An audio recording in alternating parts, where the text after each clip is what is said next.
Bienvenue dans Custom Air, votre émission que vous aimez tant. Et là, aujourd'hui, nous sommes à la Macha Gallery et on va avoir l'honneur de vous présenter des artistes incroyables avec des créations incroyables également. Et tout ça, c'est grâce à qui? C'est grâce à Marie. Voilà. Merci beaucoup et c'est surtout grâce à toi. Merci. Merci en tout cas de m'avoir fait confiance, d'avoir convoqué tous ces artistes qui ont répondu présent et qui ont vraiment fourni un travail extraordinaire. Et on va vous amener avec nous dans les coulisses de cette galerie et vous allez voir, c'est incroyable. Custom Air, c'est parti, let's go!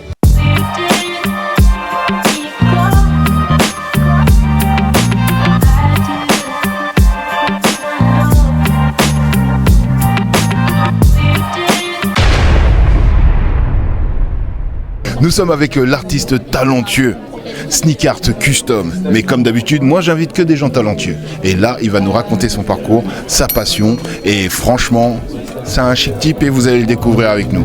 Comment ça va mon frérot? Ça va super et toi? Ça va, tranquille. Est-ce que tu peux te présenter pour ceux qui ne te connaissent pas? Alors moi c'est Théo, je viens de Cannes, dans le sud de la France. Et, je fais du custom depuis maintenant 3 ans et demi. Et, voilà, j'ai eu un parcours un peu artistique. J'ai commencé avec une école de design, dans le design produit, donc tout ce qui est objet de la vie quotidienne, améliorer la vie quotidienne des gens. Et j'ai voulu petit à petit me détacher et me rapprocher de ma passion principale qui était le dessin. Et ma passion première qui est la sneakers, donc mélanger les deux. Et, voilà. Le combo parfait. Exactement. Est-ce que tu peux nous dire comment tu as découvert l'univers du custom? Alors déjà via Instagram, je suivais beaucoup de pages artistiques, beaucoup de pages de dessinateurs, d'illustrateurs, de choses comme ça. Et je suis tombé sur des premiers réels et des premières publications d'artistes américains qui dessinaient sur des baskets. Et vu que moi je suis collectionneur de sneakers depuis que j'ai 8 ans. Ah ouais, t'es vraiment un sneaker addict, t'es vraiment à fond dedans, quoi. J'ai une vitrine chez moi avec plein de paires, surtout de Jordan que j'adore parce que du coup je fais du basket depuis que j'ai 6 ans. D'accord. Donc c'est une vraie passion et je me suis dit putain c'est trop bien d'allier les deux passions quoi, le monde de la street pop culture, basket et l'art et carrément. Je me suis dit pourquoi pas essayer. Les premières paires tu connais, Posca, bombe t'as commencé au Posca aussi? Même à la bombe quoi. Ah ouais d'accord. C'était un carnage complet, la paire écaillée et tout, au bordel.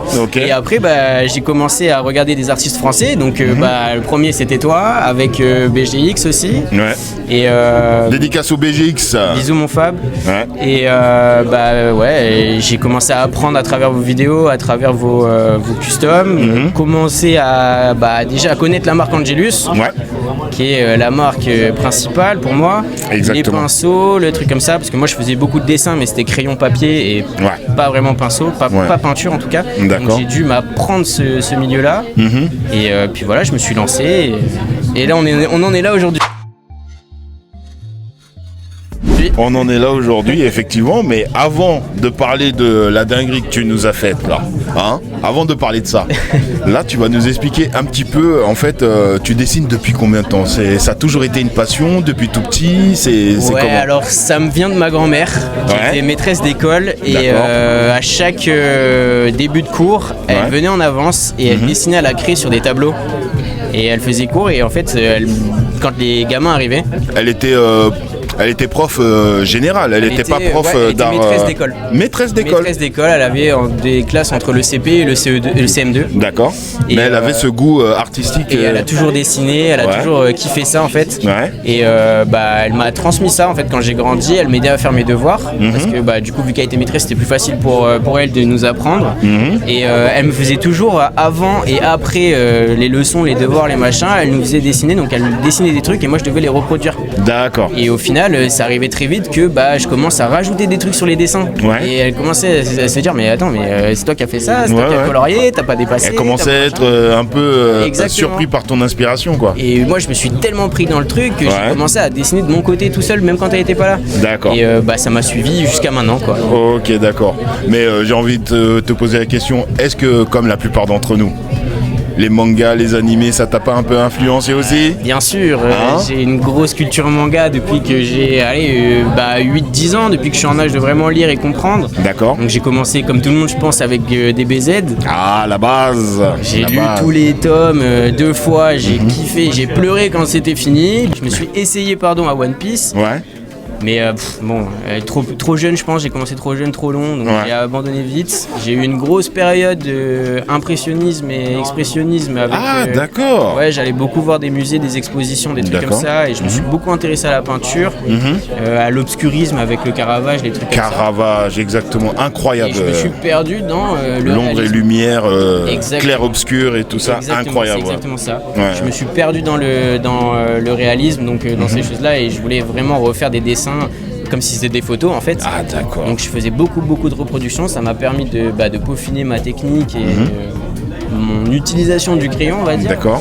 Et Mais est-ce que tu étais passé par une école d'art ou bien tu l'as appris Pas de du manière autodidacte? c'est complètement autodidacte. Donc comme je te dis, les premiers coups de crayon que j'ai eu c'était avec ma grand-mère. Et Ouais. après c'est venu tout seul, j'ai continué. Et en fait dans le dessin, c'est plus tu pratiques, plus tu progresses, plus tu avances en fait. Exactement. Et il y a beaucoup l'observation qui rentre en compte. Ouais, Et exactement. tu apprends à observer, à comprendre un peu le fonctionnement des couleurs, des choses comme ça, tu arrives à faire des trucs quand même qui sont de plus en plus Quali. quali.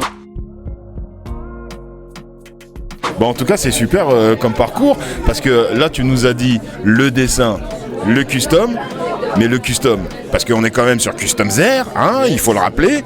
Voilà, le custom, ça fait combien de temps que t'en fais?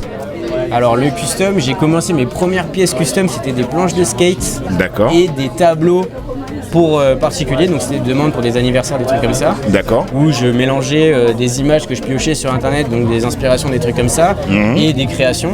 D'accord. Et petit à petit, j'en suis venu à commencer à dessiner sur les baskets juste un peu avant le confinement en fait. Ah, d'accord. Ça a commencé en fait à popper sur mes réseaux sociaux, et ça revenait de plus en plus et ça me travaillait. D'accord. Et du coup, je me suis dit putain, j'ai une paire d'Air Force là, elle Ouais. traîne.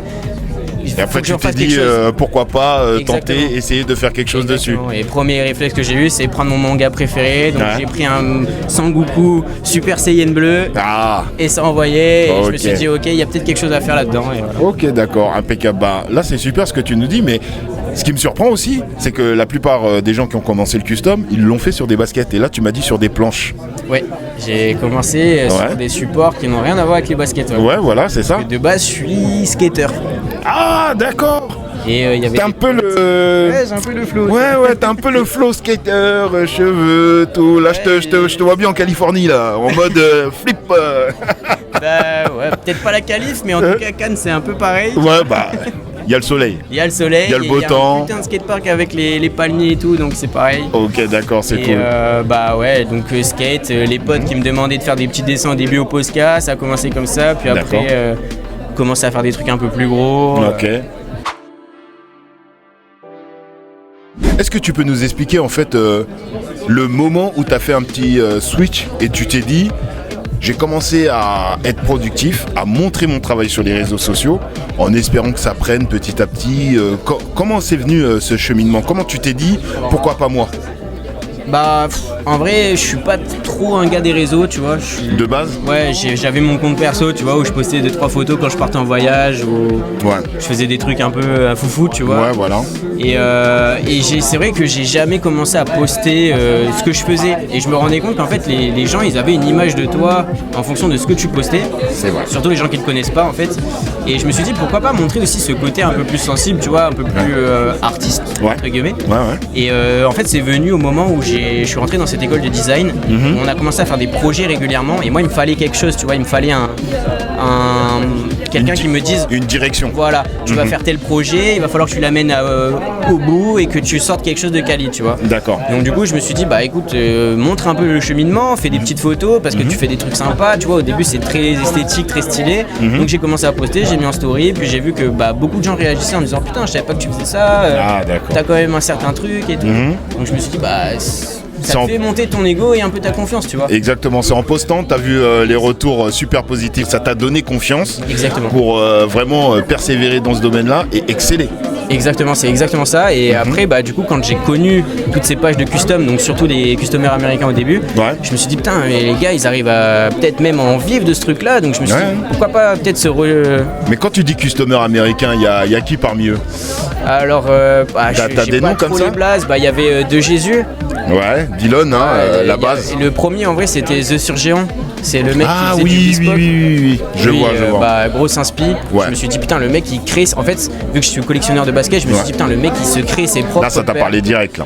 Je me suis dit, mais c'est incroyable. Bespoke, il te crée la chaussure de A à Z. Je me suis dit, putain, il arrive à refaire des Travis, des trucs comme ça que toi tu galères à avoir. Tu dois camper pendant des heures devant un magasin pour même pas l'avoir et alors le payer 3 fois le prix. Et lui, il te les refait tout seul. Je me suis dit, putain, c'est génial. En vrai. Il peut se faire ce qu'il veut, des trucs uniques. Et après, j'ai commencé à voir des comptes comme Taï Custom, je crois. Oui. Lui qui est vraiment dans le pur design de chaussures. Hein. Pas d'illustration, mais vraiment dans le design. Et c'est très beau ce qu'il fait. C'est hyper épuré, c'est trop cool. Et puis, vu que moi j'étais dans le design, je me suis dit, putain, il arrive à faire ses propres mélanges et trucs et tout. Je me suis dit, il faut que j'essaye. Et voilà. Et après, c'est comme ça que tu t'es lancé et dans j'ai commencé à poster, j'ai eu des très bons retours. Et puis ça a monté fort d'un coup. Et j'ai eu un petit moment de stagnation.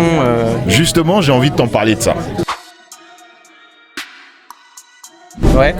Parce que moi, je t'ai subi depuis très longtemps. On va dire quand tu commençais à... c'est quand tu as perdu ton compte. Voilà, exactement. Quand j'ai perdu mon compte la première fois. Je me souviens parce que ça m'a marqué. Je me suis dit, putain, le dessinateur, il me suit, incroyable. Je touche l'élite. Non, mais en tout cas, le truc que moi j'avais remarqué dès le début, c'est que tu avais du talent. Ça fait J'ai vu tout de suite qu'il y avait le talent chez ce monsieur. Et aussi, le truc que je voyais, c'est que ton talent ne correspondait pas à ton nombre d'abonnés. Oui, tu m'avais dit, c'est vrai. Je te l'avais dit, ça. Tu m'avais dit. Et je préfère faire un petit rappel pour tous les artistes talentueux qui se disent ouais, j'ai pas beaucoup d'abonnés, etc. C'est pas le nombre d'abonnés qui fait la qualité de l'artiste. Ça, c'est clair et net. Il y a des artistes qui vont être très doués en communication. Vaut mieux qu'ils soient un petit peu doués en dessin quand même. Voilà, comme ça va bien allier les deux. Mais ce n'est pas parce que vous n'avez pas beaucoup d'abonnés que vous êtes un artiste médiocre. Mettez-vous bien ça dans le crâne. Et là, la preuve avec toi, c'est que toi, quand je voyais le talent que tu avais et je voyais le nombre d'abonnés que tu avais, je me disais c'était pas normal. Après, je pense que tout le monde a commencé par là, tu vois. Tout le monde. Tout le monde s'est dit, putain, je fais mieux qu'un tel, il a plus d'abonnés que moi, machin. Ouais. Mais sans ça, en fait, je pense que j'en serais pas là où j'en suis maintenant. Ouais. Parce qu'il y a quand même ce truc de, vas-y, il faut que je prouve. Ouais. Au-delà du fait d'avoir des clients et de satisfaire tes clients, il y a aussi ce truc de, en tant qu'artiste, de te faire une place. Voir et de te faire une place justement autour des autres artistes, tu vois. Exactement. Et la reconnaissance des artistes comme toi, que quand je suis arrivé, je me suis dit, putain, leur taf c'est incroyable et j'espère avoir ce niveau-là un jour. D'avoir cette reconnaissance-là, ça te motive et ça te donne une force, mon gars, que tu te dis, putain, vas-y, là j'ai envie de tout déboîter, tu vois. Et ça m'a poussé de malade. Donc quand j'ai commencé à fréquenter Fabrice, qui faisait ses lives à l'époque, il m'a fait monter et du coup, qui connaissait déjà du monde dans le custom. J'ai rencontré des gars comme Your Sneakers, Custom My Shoes, Mike, toi. Je me suis dit, putain, mais là je côtoie l'élite, c'est bien, ça me motive. Là, ils font des trucs, ils me montrent des projets de fou. Moi, je suis là, je galère avec mon pauvre custom. Il faut que je me démarque, il faut que j'arrive à leur montrer que moi aussi je suis capable, tu vois. Je peux en faire partie. Exactement. Et justement, j'ai envie de te dire félicitations. Merci beaucoup. Parce que quand je vois le point de départ et là, à l'heure actuelle où on est arrivé, de l'eau a coulé sous les ponts et le travail a été incroyable. Il y a eu du travail. Ouais. Est-ce que tu peux me dire en fait quel a été le switch de ton contenu qui a fait en sorte que ton contenu a plu et que en gros t'as engrangé des abonnés, même si entre nous les abonnés on s'en fout mais c'est toujours bien pour l'ego, mais ça montre ton travail au maximum de personnes, c'est ça le plus important. C'est bien pour l'ego, mais c'est aussi bien pour la rentabilité, parce que plus t'as d'abonnés, plus t'as de commandes, donc plus tu fais d'oseille. C'est pas faux, c'est pas faux. Mytho, il faut aussi parler d'oseille. C'est pas faux. Vivre de sa passion, c'est une chance inouïe. Incroyable. Et voilà, et si tu veux en vivre, il faut quand même faire un certain chiffre, quoi, parce qu'avec toutes les charges qu'on nous met dans la gueule, tu vois, c'est... Exactement, c'est pas évident. C'est pas évident. C'est pas évident. Et là, justement, il y a beaucoup de clients, parce que maintenant, dans l'univers du custom, j'ai l'impression qu'on est un peu plus sensibilisé sur cette question-là, en termes de charges, en termes en fait de frais. On est plus sensibilisé à ça. Après, les clients, ils commencent à intégrer le truc. Bah, en fait, ça commence à se démocratiser de plus en plus, tu vois, grâce à des genres d'expositions comme celle-là, où on touche un peu plus de monde, des gens qui viennent là pour des expositions de tableaux, des trucs comme ça. D'accord. Et l'air de rien, on se fait peut-être une petite place de plus en plus, tu vois. Exactement. Et je trouve que c'est important et c'est bien pour des artistes comme nous, de pouvoir se démocratiser et de trouver notre place. Ouais, exactement. Moi, je suis totalement d'accord avec toi. Et ben là, dans le cadre de cette exposition en galerie chez la Galerie Macha, j'ai décidé de l'inviter, le frérot. Parce qu'avec le talent qu'il a, il est obligé de venir dans le gang. Il est obligé d'être là. Et là, je vais vous montrer sa création et vous allez voir, c'est une dinguerie qu'il nous a fait. Est-ce que tu peux nous décrire un petit peu ta création? J'allais dire ta paire, mais là, il n'y a qu'une chaussure, ta création. Alors en fait, j'ai voulu jouer sur la dualité dans le monde du comics. Donc pour moi, la plus grosse dualité qu'il y a dans l'histoire du comics, c'est Batman et le Joker. Donc j'ai décidé de séparer la paire en deux. Ouais. Donc on retrouve cette séparation partout, jusque dans l'intérieur de la languette. Ah d'accord. Voilà, je sais pas si... Ah ouais, effectivement. Donc côté noir sombre pour Batman et côté violet pour le Joker. Ouais. Et du coup, côté intérieur Joker, ouais, avec, on va montrer l'intérieur. Un gros plan, la dynamite, un regard très expressif qui le représente bien. J'ai refait la dynamite, donc tout est fait main. Avec des tubes de PVC. Et tout ça, tu l'as fait main, hein? Exactement, ouais. Tout ça. J'ai récupéré des tubes de PVC. D'accord. Que j'ai poncé, j'ai mis de l'après, j'ai repeint. Ok. J'ai mis de la pâte dedans pour que ça ressemble vraiment à de la pâte explosive. Je sais pas trop comment c'est fait une dynamite, mais voilà. Il y a quelques éléments qui sont imprimés en 3D, donc comme le cadran et la tête que j'ai repeint après par-dessus. Ah d'accord, ça c'est pas un porte-clés que t'as pris sur AliExpress. Non. Là tu l'as vraiment. Pour donner une ref au dessin animé qui était iconique dans mon enfance, j'ai voulu reprendre la tête du Joker dans le dessin animé. Ah oui, le Batman des années 93. Exactement. Et tout ça. Ah ouais, il était iconique celui-là. Voilà. Est-ce que tu peux nous parler de ce Batman là, magnifique? Le Batman, ça a été très dur de trouver un visuel cohérent. Je voulais qu'il sorte de l'ombre, mais pas trop, parce que je voulais quand même qu'il y ait certaines lumières. Donc je me suis dit pourquoi pas le faire au clair de lune, parce que Gotham c'est la nuit, c'est voilà. Toujours un peu sombre. Batman dans l'ombre. Ouais. Et pour la partie sculpture, je me suis dit ce qui le représente le plus, c'était la gargouille. Ouais. J'ai modélisé une gargouille en pâte Fimo. D'accord. Donc j'ai tout fait à la main, que j'ai fait cuire. Et pareil pour les briques, j'ai modélisé brique par brique. Ah bah justement, parle-nous de ça, parce que là, ce que vous voyez, on peut enlever la chaussure. Et là, ce moule, c'est toi qui l'as fait. Hein. Exactement. Alors, j'ai été aidé d'un ami à moi qui peint des figurines, style Warhammer, truc comme ça. Et c'est lui qui m'a montré un peu le matos à utiliser. Et il a fait une grosse partie des briques. Et c'est lui qui a fait toute la peinture avec des peintures spécialisées pour avoir ce rendu très texturé. Ouais. On a bossé, ce que j'ai bien aimé dans ce projet, c'est qu'on a bossé ensemble vraiment Vous étiez vraiment en collaboration totale. On a tout décidé à deux pour cette partie-là. Moi, je me suis occupé de la partie tout custom, il m'a donné quelques idées, quelques trucs qu'on a mis en place. Mais la partie socle, je me suis dit voilà, il faut qu'il y ait aussi ta patte, tu vois, ton truc. Clairement. Et franchement, il a géré. Il a géré totalement. Donc, moi, je me suis occupé uniquement de la tête et après lui, c'est lui qui a fait le reste. Voilà. Vous voyez, là le petit sigle Batman, vraiment nickel. Et comme quoi, hein, j'ai bien fait de l'inviter. Hein, en tout cas, ton œuvre est magnifique. Franchement, superbe travail. Et comme je te l'ai dit, hein, moi je suis fan de ton travail, vraiment. Merci, franchement. Vraiment, ça me fait vraiment plaisir. C'est très honnête. De toute façon, tu le sais. Hein. Moi, voilà, je dis les trucs. On mitonne pas. On dit ce qu'on a au fond de son cœur. On fait pas de blabla. On parle pas mandarin. Qu'est-ce qu'on pourrait te souhaiter pour l'avenir? Que ça dure comme ça, parce que ça n'a pas été toujours le cas. Malheureusement, j'ai connu une dernière année très compliquée parce que j'avais pas de commandes, pas de visibilité, pas de retour. J'étais sur le point d'arrêter. Ah ouais. Je suis parti en voyage pour me vider la tête un mois un petit peu aux États-Unis justement. Et en rentrant, je me suis dit, bon, bah vas-y, faut que tu trouves un CDI, faut que tu fasses un job parce que là, ça paye pas, tu peux pas rester dans cette situation-là. Ouais. Et en fait, je suis rentré fin juillet et je me suis dit, bah laisse-toi le mois de août et à la fin d'août, tu te trouves un CDI et t'essayes de faire du custom quand tu peux. Ouais. Et là, j'ai changé mon système de communication, j'ai repensé mon système de vidéo. Ouais, Et, j'ai vu que tu faisais beaucoup de reels. J'ai commencé à faire beaucoup de réels, à produire un peu plus, tu vois, même si c'est des paires qui n'étaient pas pour des clients, c'était plus pour moi. D'accord. Avec des trucs toujours, j'essayais d'aller chercher toujours la qualité, de me sortir en fait de ma zone de confort à chaque fois. Ouais. Et le fait de caler une voix off et d'expliquer ce que je faisais, en fait, ça a pris une ampleur incroyable. Ça a trouvé son public. Voilà, et en fait, j'ai 3-4 vidéos qui ont pété en même temps et ça m'a fait une ascension fulgurante, quoi. Et c'est grâce à ça maintenant que je suis toujours là, en fait. Bon, en tout cas, ça fait super plaisir de voir ce genre de parcours parce que je pense que ça a donné plein d'idées à pas mal de personnes qui se disent oui, voilà. Je pense que c'est vraiment que ça va être inspirant parce qu'il y a pas mal de personnes qui se disent je suis dans le custom, je pète pas, qu'est-ce qu'il y a, qu'est-ce qui se passe. Toi-même, t'étais en train de se poser des questions, t'étais là-dedans et tu t'es en fait donné un coup de pied et tu dis on y va. Je me suis dit, voilà, te pose pas de questions, vas-y, c'est ce que tu veux faire, essaye.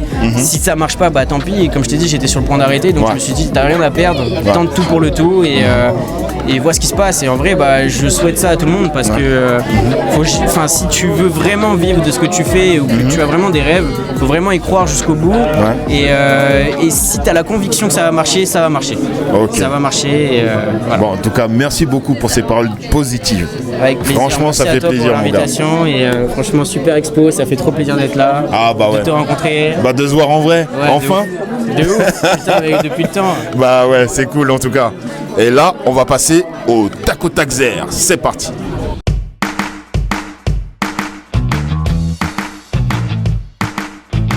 C'est parti pour le tac au tac zer avec Théo. Goku ou Vegeta? Ah, Goku. Dragon Ball ou One Piece? Ah, One Piece. Batman ou Superman? Batman, sans hésitation. Joker ou Thanos? Joker, trop charismatique. Peaky Blinders ou Breaking Bad? Alors là, j'ai regardé aucun des deux, mais je dirais Peaky Blinders pour le flow. Ok, d'accord. Harry Potter ou Game of Thrones? Harry Potter, je suis un gros fan. Black Panther ou Captain America? Black Panther. Malcolm ou Big Bang Theory? Oh, Malcolm, fois 1000. 100%. Film français ou film américain? Bah, américain, trop de spectacles. Foot ou rugby? Rugby. Les Simpsons ou South Park? South Park, c'est complètement fou. Pokémon ou Mario? Ah, Mario, grosse enfance Mario, moi. Ok, Zidane ou Cristiano? Zidane, Zizou, le GOAT. Et pour terminer, pinceau ou crayon? Ah, j'ai commencé avec le crayon, donc c'est les bases, c'est la source de tout, mais pinceau, tu peux faire des trucs vraiment stylés. Ouais, pinceau. Ok, on valide pour pinceau. Et la dernière question de ce tac au tac zer, si tu devais faire un custom pour une célébrité vivante ou décédée, ce serait laquelle? Kobe Bryant. Kobe Bryant? Sans hésiter. Pourquoi? C'est le gars qui m'a inspiré toute ma jeunesse, qui m'a donné envie de faire du basket, qui m'a appris ce que c'était la rigueur, l'entraînement. Et et puis j'ai eu la chance de pouvoir le voir jouer en vrai et de lui serrer la main parce que j'étais en bordure de terrain. Ah ouais, carrément. D'accord. Souvenir mémorable gravé à jamais. Et, j'imagine une dinguerie. Kobe, j'ai frisson quand je t'en parle, quoi. Ah bah ouais, j'imagine. Kobe fois 1000. En tout cas, paix à son âme. Et moi, je te remercie Théo pour cet échange. C'était vraiment cool. Merci vraiment cool de se rencontrer. Et on se check, mon frérot. Merci. Yes. C'est parti.